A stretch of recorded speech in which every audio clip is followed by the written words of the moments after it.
Rumours तो students ने फैलाए थे, लेकिन धमकी नहीं। रात भर आयु सोई नहीं। वो ईमेल उसके दिमाग में किसी ग्लिच स्क्रीन की तरह बार बार चल रहा था। वो तो सिर्फ गेटकीपर थी, सिस्टम सब कुछ देख रहा है। सुबह की रोशनी उसकी डेस्क पर पड़ रही थी। उसका लैपटॉप रात भर खुला रहा। फाइल अभी भी चमक रही थी, पूरा रिकॉर्ड, अनएडिटेड, अनप्रोटेक्टेड, और कोई चाहता था कि वो इसे देखे। सुबह स्कूल में रेमो ने आयु को तुरंत नोटिस किया और बोला, तू ऐसे लग रही है जैसे तूने रात भर 3 बजे तक किसी विलन से लड़ाई की है। मैंने की, आयु ने जवाब दिया। रेमो ने पलकें झपकाई और बोला, इमोशनली या डिजिटली? हाँ, आयु ने कहा। रेमो घूरने लगा और बोला, तेरे ऐसे जवाब से मुझे चिंता हो रही है। दोनों हॉलवे से होकर गुजरे। सब कुछ नॉर्मल लग रहा था, बहुत ज्यादा ही नॉर्मल। स्टूडेंट्स हंस रहे थे, टीचर्स कंप्लेन कर रही थी, फेस्टिवल की साफ सफाई अभी भी आधी अधूरी चल रही थी। रेमो ने अपनी आवाज धीमी करते हुए कहा, रिया अभी तक नहीं आई है।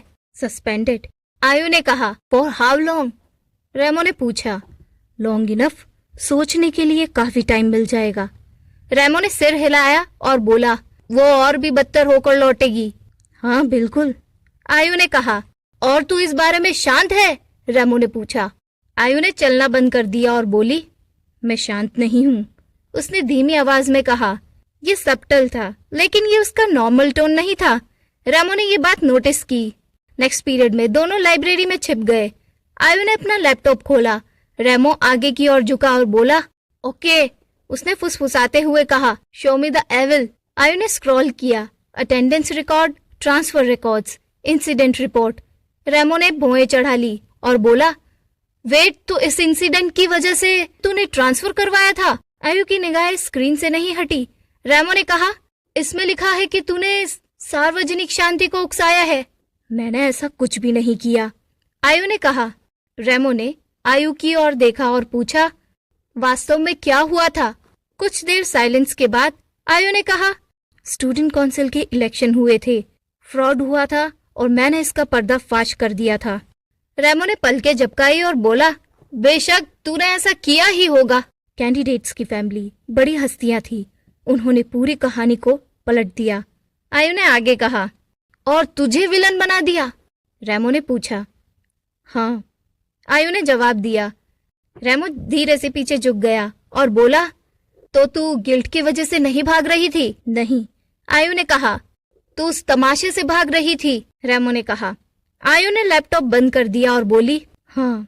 इसके बाद क्लास में एक टीचर उनके पास आई और बोली, आयु का संगी, प्रिंसिपल आपसे मिलना चाहते हैं। रेमो तुरंत खड़ा हो गया। मैं इमोशनली सपोर्ट करूंगा। टीचर ने पलकें झपकाई और कहा, ये कोई हॉस्पिटल नहीं है। रेमो ने गंभीरता से सिर हिलाया और बोला, हो सकता है पड़ जाए जरूरत। आयु खड़ी हुई और बोली, यहीं रुक। उसने रेमो से कहा। रेमो ने भौएं चढ़ा ली और सोचने लगा, ये तो किसी हॉरर फिल्म की लॉजिक जैसा लगता है। प्रिंसिपल ऑफिस में प्रिंसिपल शांति से बैठा था।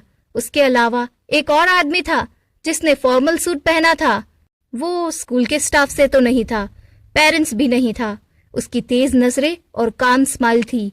आयु का संगी, उस आदमी ने स्मूथली कहा, हम आपके बैकग्राउंड की जांच कर रहे हैं। आयु खड़ी रही और बोली, मुझे लगा ही था। वो आदमी हल्की सी मुस्कान के साथ बोला, कॉन्फिडेंट? नहीं, आयु ने जवाब दिया। प्रिपेयर्ड। प्रिंसिपल ने गला साफ किया और बोला, आपके पिछले स्कूल के मामले को लेकर कुछ चिंताएं हैं। आयु ने उस आदमी की ओर देखा और कहा, सर आपका मतलब झूठे आरोप से है? उस आदमी ने दोनों हाथ फोल्ड कर लिए और बोला, झूठ जैसे शब्दों के लिए सबूत की जरूरत होती है और मेरे पास सबूत है। आयु ने जवाब दिया। हाँ, हमने देखे हैं, उस आदमी ने कहा। आयु को इस बात का एहसास हुआ कि ये कोई क्यूरियोसिटी नहीं थी, ये एक टेस्टिंग थी। उस व्यक्ति ने आगे कहा, आप अक्सर सिस्टम का पर्दाफाश करती हो, है ना? आयु ने कोई जवाब नहीं दिया। वो थोड़ा आगे की ओर झुका और बोला, लेकिन कुछ सिस्टम को एक्सपोज होना पसंद नहीं। कुछ सेकंड के साइलेंस के बाद, क्या आप मुझे धमकी दे रहे हैं? आयु ने कामली पूछा। प्रिंसिपल अकड़ गया। वो आदमी फिर मुस्कुराया और बोला, नहीं, मैं आपको सलाह दे रहा हूँ। प्रिंसिपल ऑफिस के बाहर रेमो एक माल फंक्शनिंग रोबोट की तरह इधर उधर घूम रहा था और मन में सोच रहा था, अगर वो आयु को एक्सपोज करते हैं तो मैं प्रोटेस्ट करूंगा भले ही ठीक से नहीं लेकिन जोरदार तरीके से। और प्रिंसिपल ऑफिस का दरवाजा खुला। आयु बाहर आई, शांत चेहरा लेकिन आंखें तेज। क्या हुआ? रेमो ने तुरंत पूछा, लेकिन आयु उसके पास से गुजरते हुए बोली, लेट्स गो।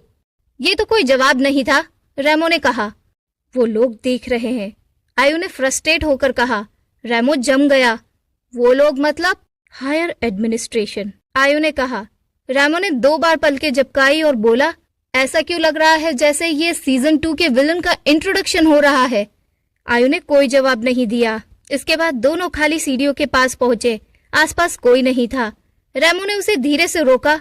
आयु, वो रुक गई। तुझे अकेले लड़ने की जरूरत नहीं है। आयु ने कुछ पल के लिए अपनी आंखें बंद कर ली। जब उसने उन्हें खोला तो कहा, वो लोग एक झूठी कहानी गढ़ रहे हैं। उसने धीमी आवाज में कहा, फिर से। रेमो ने सिर हिलाया और बोला, तो फिर हम उसे खत्म कर देंगे दोबारा। इस बार मामला इतना आसान नहीं है, आयु ने कहा। जहां तू है वहां कुछ भी आसान नहीं हो सकता, रेमो ने कहा।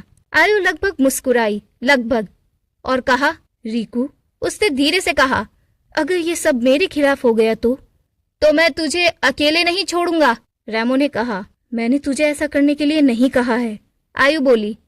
अच्छी बात है, रेमो ने जवाब दिया, क्योंकि तेरे कहने पर तो मैं ऐसा कुछ भी नहीं करता। कुछ सेकंड के साइलेंस के बाद फिर रेमो ने हल्की फुल्की अंदाज में कहा, मैं पहले ही इसमें इमोशनली इन्वेस्ट कर चुका हूँ, कोई रिटर्न नहीं मिलेगा।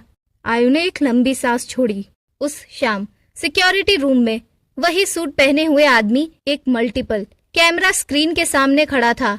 आयु पर जूम किया गया, रेमो पर जूम किया गया। उस आदमी ने फोन पर शांत भाव से बात की। हाँ, उसने बिल्कुल वैसा ही रिएक्ट किया जैसा हमने सोचा था। एक पोज के बाद, नहीं, वो डरी नहीं है।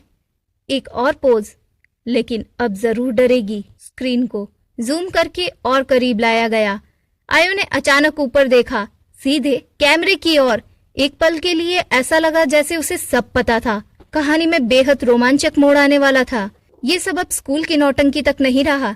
ये एक ऐसा सिस्टम है जो सच को ही बदल देता है, और आयु अब ऐसी मुश्किल बन गई है जिसे वो अब जल्द से जल्द हटाना चाहते हैं।